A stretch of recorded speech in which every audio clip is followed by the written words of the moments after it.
Diabetes mellitus atau kencing manis adalah suatu penyakit kronis di mana kadar gula darah di dalam tubuh terlampaui tinggi dan berada di atas normal. Tingginya kadar gula darah dapat terjadi akibat kekurangan hormon insulin atau hormon insulin sudah cukup, namun tubuh tidak dapat menggunakannya secara optimal. Kedua hal tersebut dapat terjadi secara tunggal atau kombinasi. Glukosa sendiri berasal dari sumber makanan yang dikonsumsi lalu diolah tubuh dan menjadi sumber energi utama bagi sel tubuh manusia. Kadar gula darah sendiri dikendalikan oleh hormon insulin yang diproduksi oleh pankreas. Pankreas melepaskan insulin ini ke dalam aliran darah dan membantu glukosa dari makanan masuk ke dalam sel-sel seluruh tubuh. Tetapi, jika tubuh tidak membuat cukup insulin atau insulin tidak bekerja dengan baik, dapat menyebabkan glukosa tidak bisa masuk ke dalam sel dan membuat glukosa menumpuk dalam darah. Hal ini yang membuat kadar gula dalam darah menjadi tinggi dan menyebabkan terjadinya penyakit diabetes mellitus. Kadar glukosa darah yang tinggi dapat menimbulkan gangguan pada organ tubuh, termasuk merusak pembuluh darah di organ ginjal, jantung, mata, ataupun sistem saraf. Jika tidak ditangani dengan baik, pada akhirnya dapat menyebabkan terjadinya komplikasi penyakit seperti jantung, stroke, penyakit ginjal, kebutaan, dan kerusakan saraf pada saraf. Pada wanita, diabetes juga dapat menyebabkan masalah selama kehamilan dan membuatnya lebih rentan dalam proses persalinan. Secara umum, terdapat 3 jenis utama diabetes mellitus, yakni diabetes tipe 1, tipe 2, dan gestasional. DM tipe 1 yaitu disebut juga DM tergantung insulin, di mana diabetes ini terjadi karena sistem imun tubuh menyerang sel delta pankreas yang berperan untuk menghasilkan hormon insulin, dan lebih dari 90% mengalami kerusakan permanen. Diabetes tipe 1 biasanya muncul bukan karena pengaruh gaya hidup, tetapi sering diagnosis terjadi pada anak-anak dan dewasa muda dengan kondisi yang bertahan seumur hidup. Pada DM tipe 1, tubuh tidak memproduksi insulin sehingga membutuhkan tambahan insulin dari luar tambahan insulin dari luar setiap hari, seperti suntik insulin. Pengobatan untuk diabetes mellitus tipe 1 meliputi suntikan insulin atau menggunakan pompa insulin. Mengkonsumsi makanan sehat, melakukan aktivitas fisik secara teratur, dapat mengendalikan tekanan darah dan kadar kolesterol. Kemudian DM tipe 2 juga disebut dengan DM tidak tergantung insulin. Diabetes mellitus jenis ini merupakan jenis yang paling banyak terjadi. Hampir 9 dari 10 penderita diabetes termasuk adalah diabetes tipe 2. Seseorang bisa menderita DM tipe 2 pada usia berapapun, bahkan pada masa kanak-kanak. Pada DM tipe 2, tubuh masih dapat memproduksi insulin, tetapi insulin gagal melakukan tugasnya, sehingga glukosa tidak masuk ke dalam sel. Perawatan diabetes tipe 2 termasuk minum obat anti-diabetes, mengkonsumsi menu makanan sehat, melakukan aktivitas fisik secara teratur, mengkonsumsi aspirin setiap hari, dan mengendalikan tekanan darah dan kadar kolesterol. Pada penderita DM tipe 2, tubuh memproduksi insulin dengan jumlah makin sedikit secara periodik. Oleh karena itu, dilakukan peningkatan dosis obat atau mulai menggunakan insulin untuk menjaga diabetes agar tetap terkontrol dengan baik. Yang ketiga yaitu diabetes gestasional, yang merupakan kondisi yang terjadi pada beberapa kasus kehamilan, yakni sekitar 1 dari 20 kasus kehamilan. Selama kehamilan, tubuh memproduksi insulin ekstra yang dihasilkan hormon agar melakukan tugasnya dengan baik. Namun, beberapa wanita gagal memproduksi insulin ekstra, sehingga mereka mendapatkan diabetes gestasional. Diabetes gestasional biasanya hilang bila kehamilan sudah berakhir. Namun, wanita yang menderita diabetes gestasional sangat mungkin untuk berkembang menjadi diabetes mellitus tipe 2 di kemudian hari. Gejala kadar glukosa dalam darah tinggi meliputi rasa haus yang meningkat, peningkatan buang air kecil, penglihatan kabur, mudah mengantuk, mual, menurunnya daya tahan tubuh, dan meningkatnya rasa lapar. Penyebab DM tipe 1.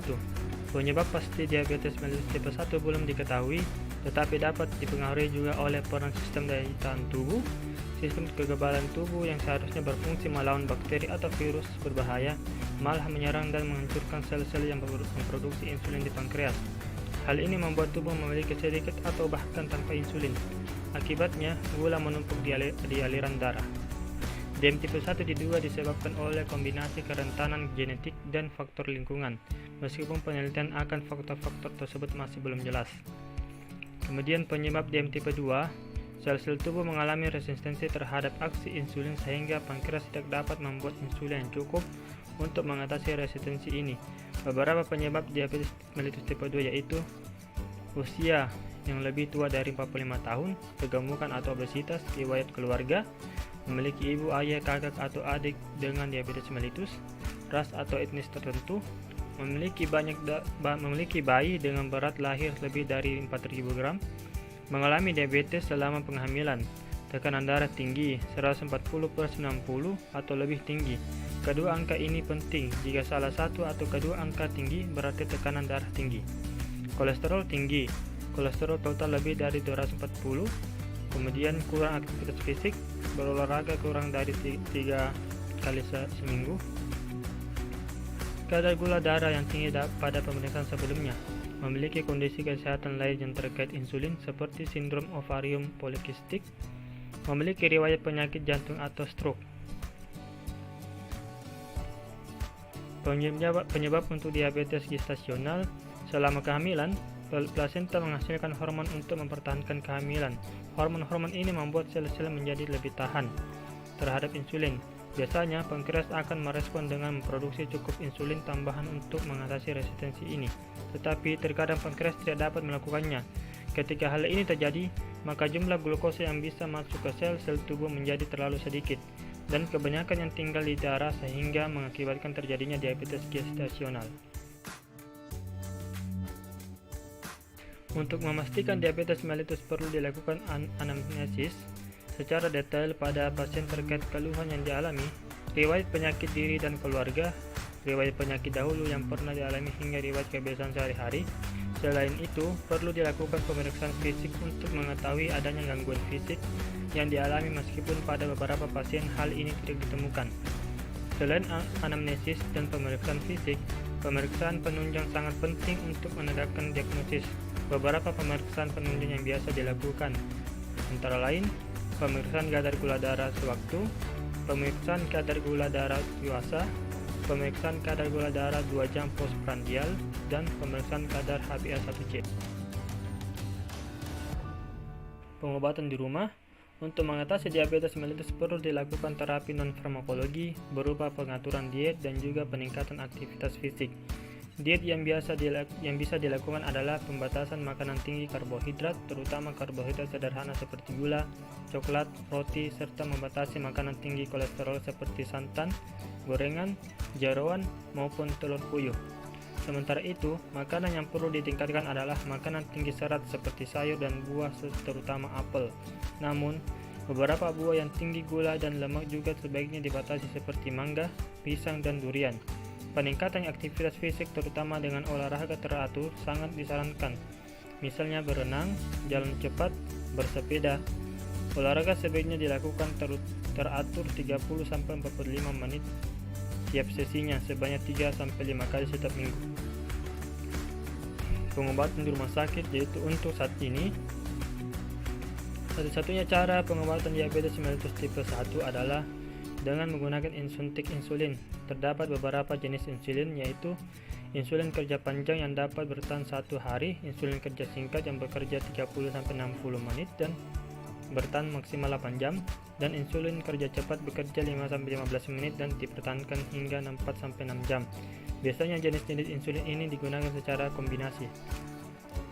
Insulin diberikan dengan cara injeksi dan dapat dilakukan dengan 2 cara. Yang pertama dengan menggunakan jarum atau alat suntik atau pena. Kedua dengan menggunakan pompa insulin. Dokter dan perawat akan membantu dan mengajari untuk menggunakan alat-alat ini dengan baik sehingga nantinya bisa melakukan pengobatan secara mandiri. Dibandingkan alat suntik jarum, pompa insulin sangat mudah digunakan, namun harganya relatif mahal. Alat ini biasanya lebih diutamakan untuk penderita yang sering mengalami hipoglikemia, suatu kondisi di mana kadar gula darah turun terlalu terendah. Alternatif lain pengobatan diabetes tipe 1 adalah transplantasi sel-sel pankreas yang memproduksi insulin. Namun, karena resikonya yang cukup tinggi, banyak penderita diabetes tidak menempuh cara ini. Kemudian pengobatan untuk diabetes tipe 2, terdapat beberapa macam obat yang bisa digunakan dalam pengobatan DM tipe 2. Obat-obat ini bisa diberikan secara tunggal maupun kombinasi dari 2 atau lebih obat. Pertama, metformin. Metformin adalah obat lini pertama untuk pengobatan DM tipe 2. Metformin bekerja dengan cara menekan produksi glukosa oleh hati dan membuat tubuh lebih responsif terhadap insulin. Kelebihan mengkonsumsi metformin dibandingkan jenis obat lain adalah obat ini tidak menyebabkan kenaikan berat badan, sehingga cocok diberikan untuk penderita yang mengalami kelebihan berat badan. Pengobatan dengan metformin terkadang mengakibatkan efek samping ringan seperti mual, muntah, dan diare. Obat ini juga dikontraindikasikan untuk penderita yang juga mengalami masalah ginjal. Kemudian yang kedua, sulfonylurea. Jika metformin tidak efektif menurunkan kadar gula darah penderita diabetes, obat-obat jenis sulfonylurea biasanya digunakan sebagai pengganti. Sulfonylurea bermanfaat untuk meningkatkan produksi insulin dalam pankreas. Obat-obat jenis ini bisa diberikan secara tunggal atau kombinasi dengan metformin. Beberapa jenis obat sulfonylurea diantaranya yaitu glimepirid, glibenclamid, glipizid, gliclazid, dan glikuidon. Obat-obat ini harus digunakan di bawah pengawasan dokter, karena jika tidak digunakan dengan benar, dapat meningkatkan resiko terjadinya hipoglikemia terutama pada lansia. Kemudian yang ketiga itu poiglitazone atau thiazolindidion. Poiglitazone bermanfaat untuk meningkatkan sensitivitas sel-sel tubuh penderita terhadap insulin. Peningkatan sensitivitas insulin ini mengakibatkan gula yang diubah menjadi energi lebih banyak, sehingga kadar gula dalam darah menjadi menurun. Obat ini biasanya digunakan dalam kombinasi dengan metformin, obat-obat golongan sulfonylurea, atau keduanya. Tetapi penggunanya untuk mengobati diabetes sangat perlu diperhatikan karena sempat diketahui dapat meningkatkan risiko penyakit jantung.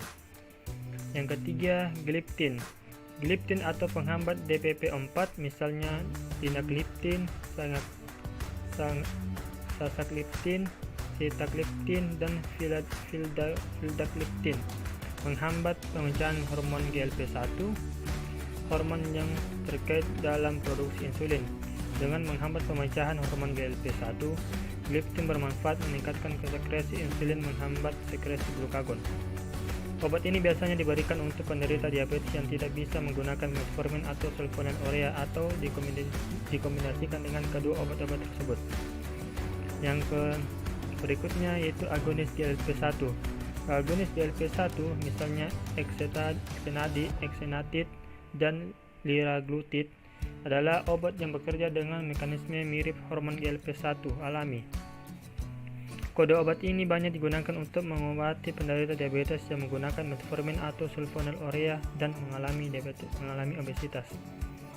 Kemudian acarbose untuk memperlambat pencernaan karbohidrat. Acarbose digunakan untuk penderita diabetes yang tidak cocok dengan obat-obat lain. Acarbose bekerja dengan cara memperlambat pemecahan karbohidrat menjadi gula dalam tubuh sehingga dapat mencegah peningkatan kadar gula darah. Berikutnya yaitu nateglinid dan repaglinid. Obat-obat ini bekerja dengan cara merangsang pankreas melepaskan lebih banyak insulin ke dalam darah. Dengan demikian, glukosa yang diubah menjadi energi akan lebih banyak sehingga kadar gula tidak akan meningkat. Kemudian terakhir yaitu terapi insulin. Penderita diabetes yang menggunakan obat-obatan yang diberikan secara oral kadang-kadang membutuhkan terapi tambahan berupa suntikan insulin. Jenis dan cara pemakaian suntikan insulin untuk penderita DM tipe 2 sama dengan yang digunakan untuk penderita DM tipe 1 yang sudah dijelaskan di atas. Penyakit diabetes mellitus adalah suatu penyakit yang harus mendapatkan penanganan khusus serius. Penanganan yang tepat sejak tanda-tanda awal muncul akan mencegah penyakit ini semakin buruk dan menimbulkan komplikasi. DM yang tidak ditangani dengan baik bisa menyebabkan beberapa komplikasi penyakit kronis. Berikut adalah beberapa komplikasi yang bisa terjadi akibat diabetes. 1. kerusakan mata atau retinopati. Kadar gula darah yang tinggi bisa menyebabkan pembuluh darah pada retina tersumbat, bocor, atau munculnya pembuluh darah baru sehingga menghalangi cahaya sampai ke retina. Jika tidak segera ditangani bisa menyebabkan kebutaan. Kedua, kerusakan saraf atau neuropati. Selain menyebabkan penyumbatan pembuluh darah, bisa juga terjadi kerusakan sel-sel saraf. Kadar gula darah yang terlalu tinggi dapat menyebabkan kerusakan sel lubung saraf.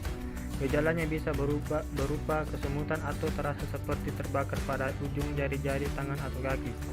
Jika dibiarkan akan menyebar ke bagian tubuh yang lain. Ketiga, penyakit jantung dan stroke. Penderita penyakit diabetes memiliki risiko tinggi mengalami gangguan pada organ jantung dan otak. Risiko yang mungkin terjadi pada kesehatan jantung misalnya angina yang terjadi karena aliran darah ke jantung terhambat. Stroke juga bisa terjadi karena aliran darah ke otak juga terganggu akibat penyumbatan pembuluh darah ke otak. Yang keempat, penyakit ginjal, nefropati. Sama seperti organ lainnya, kadar gula darah yang tinggi dapat merusak proses penyaringan di organ ginjal. Apabila tidak diwaspadai dan ditangani secara serius, bisa menyebabkan gagal ginjal. Kelima, disfungsi seksual. Kerusakan pembuluh darah dan saraf akibat penyakit JM berisiko menyebabkan disfungsi seksual, misalnya impotensi pada wanita. Kerusakan saraf akan menurunkan tingkat kepuasan saat berhubungan intim. Untuk itu penting untuk mengendalikan gula darah. Risiko pada wanita hamil dan bayi. Kemudian berikutnya yang ketujuh, luka yang terinfeksi atau ulkus diabetikum. Kemudian yang kedelapan, depresi. Pencegahan diabetes mellitus. Untuk kondisi diabetes mellitus tipe 1 tidak bisa dicegah, namun untuk DM tipe 2 dapat dicegah dengan cara: pertama, menjaga pola hidup sehat berupa mengurangi makanan tinggi karbohidrat dan lemak. Kedua, meningkatkan asupan makanan yang tinggi serat. Ketiga, meningkatkan aktivitas fisik dengan berolahraga teratur 30-45 menit sehari sebanyak 3-5 kali per minggu. Kemudian yang keempat, menurunkan berat badan berlebih.